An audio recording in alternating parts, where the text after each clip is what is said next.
আমাদের অন্নপূর্ণা যোজনা আপনারা জানেন যে কেন আমরা ফর্ম ছাপিয়ে ভেরিফিকেশন করে আমরা উপযুক্ত প্রাপকদেরকে চিহ্নিত করছি।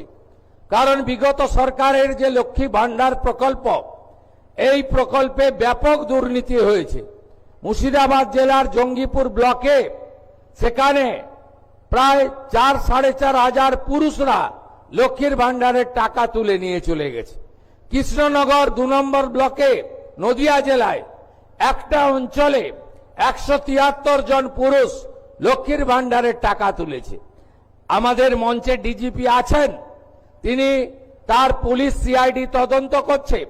একটা বড় র্যাকেট আমাদের মা বোন দিদিদের হকের অর্থ, সরকারি অর্থ লুট করেছে। তাই আমরা পরিচ্ছন্নতার সঙ্গে ফর্ম ফিল আপের মাধ্যমে আমরা আপনাদের দিতে চাই। আমরা দিতে চাই তাদের যারা সরকার বা সরকার পোষিত বা প্রাইভেট স্কুল যেখানে সরকার অনুমোদিত, সেই স্কুলে আপনাদের বাচ্চাদেরকে পড়াশোনা আপনারা করান। সেক্ষেত্রে বেসরকারি প্রাইভেট স্কুলেও আমরা দেব যারা কেন্দ্রীয় বা রাজ্য বোর্ডের অনুমোদন পেয়েছে। কিন্তু আমরা এমন কোন জায়গায় দেব না যেখানে ধর্মীয় শিক্ষা দেওয়া হয়, যেখানে ভারত বিরোধী কথা শেখানো হয়।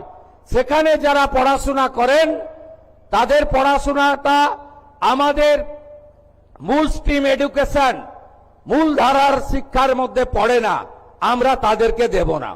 যারা ভারত সরকারের, রাজ্য সরকারের বিভিন্ন ভ্যাকসিনেশন কর্মসূচিতে অংশগ্রহণ করেন না, ভ্যাকসিনেশন যখন হয় বলে এই টিকা আমার বাচ্চাকে লাগাবো না, এটা জন্ম নিয়ন্ত্রণের টিকা, তাই আমরা তাদেরকেও দেব না।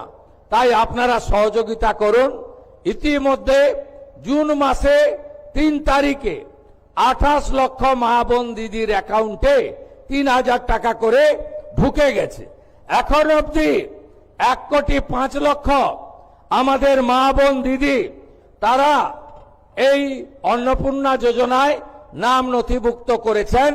তাদের ভেরিফিকেশন কমপ্লিট করে আমরা পোর্টালে আপলোড করে দিয়েছি এবং এরা আগামী 1 জুলাই তারা এই জুন মাসের 3000 করে টাকা অ্যাকাউন্টেও পেয়ে যাবেন, ঢুকে যাবে। এতটুকু চিন্তা করবেন না। এখনো যারা বাকি আছেন জনকল্যাণ শিবিরে আপনারা ফর্ম ফিল আপ করুন, আধিকারিকরা সাহায্য করবে এবং আমরা প্রয়োজন হলে আমাদের বাড়ি বাড়ি গিয়ে সেই সহযোগিতা আপনাদেরকে করব।